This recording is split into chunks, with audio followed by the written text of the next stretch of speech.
Specially বর্তমানে মোথাবাড়িতে এবং নওদাতে সেই দুটো বিষয়কে আমরা তুলে ধরে একটি জনস্বার্থ মামলা প্রধান বিচারপতি হাইকোর্টের প্রধান বিচারপতির বেঞ্চে আমরা দায়ের করেছি এবং বাংলা হান্টও যে ফিল্ড রিপোর্ট করেছে সেখানেও আমরা দেখেছি তারা বলছেন মহিলারা যে তাদের শাখাপালা খুলে ফেলতে হবে, তাদেরকে রামনবমী পালন করতে দেওয়া হবে না। মুসলমানরা ওই মোথাবাড়ির ঘটনাতে তারা নিজেদের ফেসবুক লাইভ খুলে ভগবান রামচন্দ্রের নামে গালাগালি দিয়ে লাইভ অন করে হামলা চালিয়েছে। কেন্দ্রীয় বাহিনীর একটা সুরক্ষা মালদা এবং মুর্শিদাবাদ এই দুটো জেলাতে সেন্সিটিভ যে এরিয়াগুলো আছে সেগুলো সিলেক্ট করে যাতে দেওয়া হয় রামনবমীর পূর্ববর্তী সময় এবং তার পরবর্তী সময়। এই যে টেরোরিস্ট অ্যাক্টিভিটি, এই যে অ্যান্টি ন্যাশনাল অ্যাক্টিভিটি, এইগুলোর জন্য একমাত্র উপায় হচ্ছে কেন্দ্রীয় সংস্থা এনআইএ দিয়ে তদন্ত করা। হিংসার ঘটনা আমরা সকলেই জানি, সেই বিষয়ে জনস্বার্থ মামলা কি করা হয়েছে? হ্যাঁ, মোথাবাড়ির হিংসার ঘটনা শুধু নয়, মোথাবাড়ির পরের দিনই নওদাতে, মুর্শিদাবাদের নওদাতেও একটি ভায়োলেন্সের ঘটনা ঘটেছে, যেখানে হিন্দুদের পানের যে জায়গা, চাষের জায়গা, সেটা জ্বালিয়ে দেওয়া হয়েছে। ঝাউবনা বাজারের কাছে কিছু দোকানও ভাঙচুর করা হয়েছে।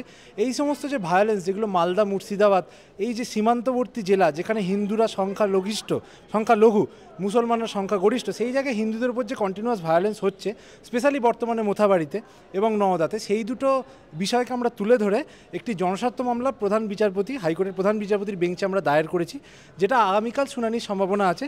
সেখানে মূলত আমরা 3টে প্রেয়ার নিয়ে হাইকোর্টের দ্বারস্থ হয়েছি। তার মধ্যে প্রথম যেটা, সেটা হচ্ছে এই যে রামনবমী আসছে, আমাদের হিন্দুদের ঈশ্বর রামের যে উৎসব, সেই রামনবমীর সময় তার আগে এই যে ভায়োলেন্স, সেটা আরও খারাপ আকার নেবে।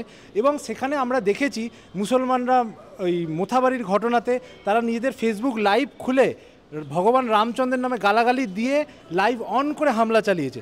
তাহলে আমরা বুঝতে পারছি সেই অনুষ্ঠানের সময় তারা কতটা বাধা তৈরি করতে পারে।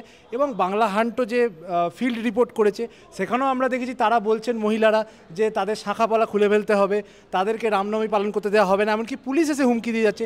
এই যে জায়গাগুলো, এই জায়গাগুলো থেকে প্রোটেকশানের জন্য যাতে কেন্দ্রীয় বাহিনীর একটা সুরক্ষা মালদা এবং মুর্শিদাবাদ এই দুটো জেলাতে সেন্সিটিভ যে এরিয়াগুলো আছে সেগুলো সিলেক্ট করে যাতে দেওয়া হয় রামনবমীর পূর্ববর্তী সময় এবং তার পরবর্তী সময় লাইভ সিকিউরিটির জন্য, সেইটা একটা প্রেয়ার।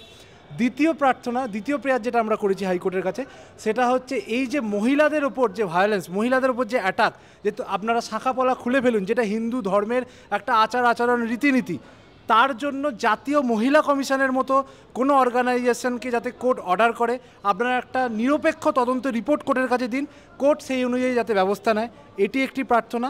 এবং থার্ড প্রেয়ার যেটা, এনআইএ তদন্ত। কারণ এই যে টেরোরিস্ট অ্যাক্টিভিটি, এই যে অ্যান্টি ন্যাশনাল অ্যাক্টিভিটি, এইগুলোর জন্য একমাত্র উপায় হচ্ছে কেন্দ্রীয় সংস্থা এনআইএ দিয়ে তদন্ত করা। তো এই প্রেয়ার নিয়ে আমরা হাইকোর্টের দ্বারস্থ হয়েছি। আগামীকাল সেটি শুনানির সম্ভাবনা রয়েছে এবং আমরা আশা করছি আমরা হাইকোর্টের থেকে অবশ্যই বিচার এবং প্রোটেকশন দুটোই আদায় করতে পারব।